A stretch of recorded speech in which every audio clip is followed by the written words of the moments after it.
Good morning friends. GST platform के YouTube channel में आप सभी का स्वागत है। जी हाँ फ्रेंड्स, जीएसटीआर 3B के अंदर जो आप लोग फाइलिंग कर रहे हैं उसमें इस बार एक बहुत इंपॉर्टेंट क्वेश्चन जो है वो लोग बार बार पूछ रहे हैं कि आईटीसी रिक्लेम लेजर जो है उसमें कुछ अमाउंट्स जो है पोर्टल शो कर रहा है, ऐसा क्यों हो रहा है और उस अमाउंट का क्या मतलब है और उसको करना क्या है, कौन से लेजर की बात हो रही है। यहाँ पर मैं आपको एक बार दिखा दूं तो जैसे ही आप जीएसटीआर 3B फाइल करते हैं तो 3B फाइल करने के बाद आपका electronic credit reversal and reclaim statement जो है वो अमाउंट यहाँ पर अपडेट हो जा रहा है, यानी कि रिक्लेमेबल इनपुट टैक्स क्रेडिट का अमाउंट यहाँ पर शो होने लग रहा है। अब इसको लेकर के काफी ज्यादा क्वेरीज जो हैं वो लोग पूछ रहे हैं कि ये जो अमाउंट है ये किस लिए आ रहा है और क्या हमने कोई 3B में गलती कर दी। जुड़े रहिएगा इस सेशन के एंड तक, आपको पूरी बात ये वाली जो है वो समझ में आएगी।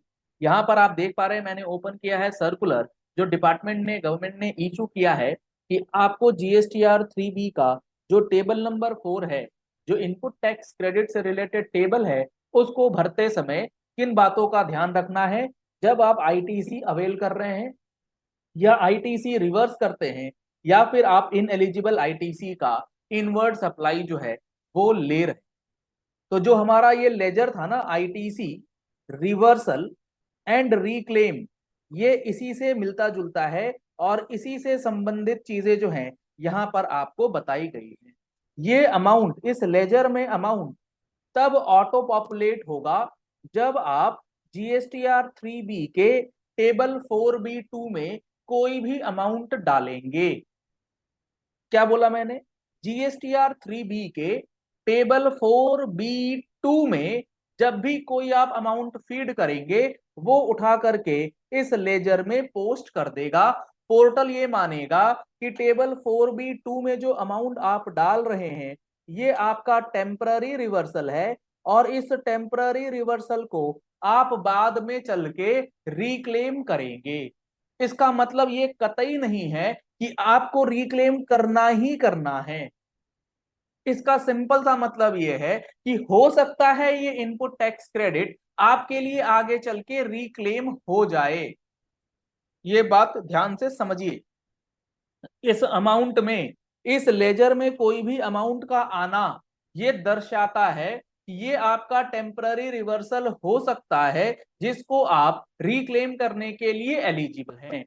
इसका ये कतई मतलब नहीं है कि आपको इसका अमाउंट जो है वो रिक्लेम करना ही होगा। सर इस लाइन का क्या मतलब है? अभी 2 मिनट दीजिए, आपको समझ में आएगा इस सर्कुलर को पढ़ने के बाद।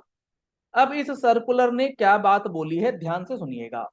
इसने बेसिकली बताया है टेबल 4 के अंदर 3 पार्ट हैं, 4A 4B 4C। 4A में आपको टोटल आईटीसी जो अवेल करना है वो आएगा। 4B में वो आईटीसी आएगा जो आप रिवर्स करते हैं और 4A-4B करके फिगर आता है 4C जो होता है नेट आईटीसी अवेलेबल, और वही अमाउंट आपका इलेक्ट्रॉनिक क्रेडिट लेजर जो है वो कैप्चर करता है ऑनलाइन। इन्होंने यहां पर वही बातें लिख करके बताई हैं। इसमें इन्होंने लिखा है it is important that any reversal of ITC और any ITC which is ineligible under any provisions of the CGST act should not be part of the net ITC available in force. यानी कि आपका कोई ineligible ITC है या कोई ऐसा ITC है जिसको आप रिवर्स करेंगे, यानी कि मान लो कोई क्रेडिट नोट है तो आपको वो आईटीसी रिवर्स करना है तो जैसे मर्जी करना है कीजिए, बट इंपॉर्टेंट क्या है, आपका टेबल 4C जो है उस अमाउंट को कैप्चर नहीं करना चाहिए जो आपके लिए रिवर्सल का पार्ट है या इनएलिजिबल। क्लियर होती है बात? And accordingly should not gate credited into the ECL of the registered person. अब मसला यहां पर यह है कि 4A में दिखाएं 4B में दिखाएं, किस तरीके से उसका डिस्क्लोजर जो है 3B में किया जाए। तो अब इसके लिए जो इंपॉर्टेंट बात इन्होंने लिखी है वो क्या लिखी है, in this context it is pertinent to mention that the facility of static month-wise auto-drafted statement in 2B जो जनरेट होता है month-wise has been introduced from August 2020. The statement provides the invoice-wise total details of ITC available to the registered person, including the details of ITC on account of import of goods. अगर आप import भी करके ला रहे हैं तो वो भी आपके 2B में अब दिखता है, और कॉन्सिक्वेंटली आपका GSTR 3B का टेबल 4 जो है उसे ऑटो कैप्चर कर ले रहा है। Further, the details of the said statement are auto-populated in statement 4 of 3B, which are editable in the hands of registered person, जिसको आप edit भी कर सकते हैं। It may be noted, ये नोट करने वाली बात है कि entire set of data that is available in 2B is carried to table 4, जितना भी 2B का डेटा है वो पूरा का पूरा डेटा आपके टेबल 4 में आएगा in form 3B except for the details for which ITC is not available। अब 2B देखेंगे तो उसमें ITC अवेलेबल और ITC नॉट अवेलेबल दो कॉलम्स होते हैं। अभी हम लोग सिर्फ बात कर रहे हैं ITC अवेलेबल की, तो ITC अवेलेबल में जितना डेटा है वो पूरा का पूरा उठा करके टेबल नंबर 4 में कैप्चर हो जाएगा उस रजिस्टर्ड पर्सन के, either on account of limitation of time period 16/4 की वजह से हो, प्लेस ऑफ सप्लाई की वजह से हो, जो कि आईटीसी नॉट अवेलेबल है, उसको छोड़ करके बाकी जितना भी आईटीसी है 2B वाला वो पूरा का पूरा 3B में आए। इस लाइन को लिखने का क्या मतलब? इस लाइन को लिखने का मतलब यह है कि आपके 2B में कोई भी आईटीसी आए, चाहे वो इनएलिजिबल हो, चाहे उसके अंदर सेक्शन 16 के कंडीशंस फुलफिल नहीं हो रहे हैं, वो उससे कोई मतलब नहीं रखेगा। भैया 2B में दिख रहा है आईटीसी अवेलेबल में, हम तो उसको आप टेबल 4 में ऐड करके देंगे। इस बात का क्या रेलेवेंस है आगे पढ़ने से समझ में आएगा। It is pertinent again to mention that in eligible ITC, जी हाँ फ्रेंड्स, इन एलिजिबल आईटीसी का जब मामला आएगा which was earlier not part of calculation of eligible और available ITC। अब जो इन एलिजिबल आईटीसी है, सबसे पहले आप समझो, आपने कार परचेज की, आपने कार परचेज करके अपना जीएसटी नंबर दे आए कल को सप्लायर, उसने GSTR1 भरा, आपके 2B में आ गया, वो उठ करके टेबल 4 में आएगा। इसका ये कतई मतलब नहीं है कि आपको उसका आईटीसी जो है वो क्लेम करना, ठीक है। तो अब यहां पर इन्होंने बोला इन एलिजिबल आईटीसी है, जो कि पहले एलिजिबल या अवेलेबल आईटीसी का पार्ट नहीं होता था, यानी कि टेबल 4 का पार्ट नहीं होता था, बट अब it is now part of calculation of eligible ITC in view of auto population of table 4A। क्योंकि टेबल 4A ऑटो पॉपुलेट हो रहा है, इसलिए अब इन एलिजिबल आईटीसी भी आपके इनपुट टैक्स क्रेडिट का पार्ट हो जा रहा है सिर्फ ऑटो पॉपुलेशन की वजह से। लेकिन इसका यह मतलब नहीं है कि आप उसका आईटीसी जो है क्लेम करेंगे। उसको क्या करना है आगे इन्होंने बताया। From various tables of 2B thereafter the registered person, ये बहुत इंपॉर्टेंट है, the registered person is required to identify। अब आप एज अ रिटर्न फाइलर, आपकी जिम्मेदारी है आप आइडेंटिफाई करें वो ineligible ITC as well as reversal of ITC to reverse at the net ITC available. तो अब आपको ये काम करना है कि उस 2B का डेटा जो ऑटो पॉपुलेट हुआ उसमें से कितना आईटीसी इनएलिजिबल है और उसको आप स्वतः बाहर करेंगे ताकि आप correct amount of net ITC available पे पहुंच सके, जो कि आपके क्रेडिट लेजर में जाएगा। In light of the above the procedure to be followed by the registered person is detailed hereunder, जिसको इन्होंने आगे बताया है कि किस तरीके से अब आप फर्दर रिवर्सल्स जो है वो शो कर सकते हैं अपने GSTR 3B में। इसके लिए इन्होंने सबसे पहले तो ये बात बताई है कि टेबल 4B के अंदर, जो टेबल 4B है उसका दो पार्ट है, टेबल 4B1 और टेबल 4B2। 4B1 में आपको जो आपका इनएलिजिबल आईटीसी है या रूल 42 43 वाला आईटीसी है उसकी बात करी गई है, इसमें कोई कंफ्यूजन नहीं है।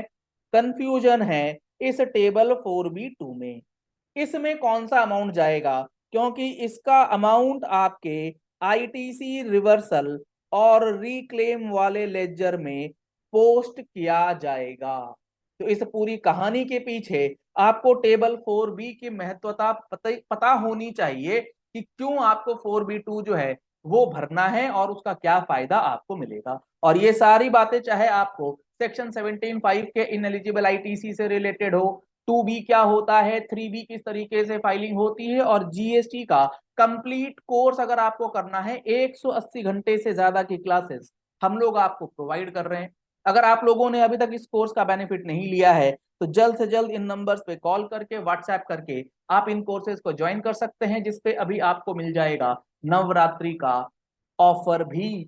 जी हाँ फ्रेंड्स, नवरात्रि का ऑफर इसमें लिमिटेड पीरियड के लिए चल रहा है। तो इन नंबर्स पे कॉल करके, व्हाट्सएप करके आप 180 घंटे की ये क्लासेस, जिसके लिए आपको लैपटॉप और मोबाइल एक्सेस दोनों प्रोवाइड किया जाएगा, वो आप परचेज कर सकते हैं इन नंबर्स पे कॉल या व्हाट्सएप करके।